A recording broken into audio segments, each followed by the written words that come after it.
IBN news కి స్వాగతం.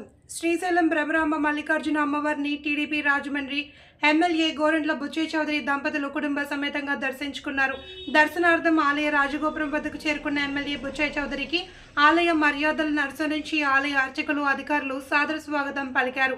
అనంతరం స్వామి అమ్మవారిని దర్శించుకుని మల్లికార్జున స్వామికి రుద్రాభిషేకం, అమ్మవారికి కుంకుమార్చన తదితర ప్రత్యేక పూజలు నిర్వహించారు.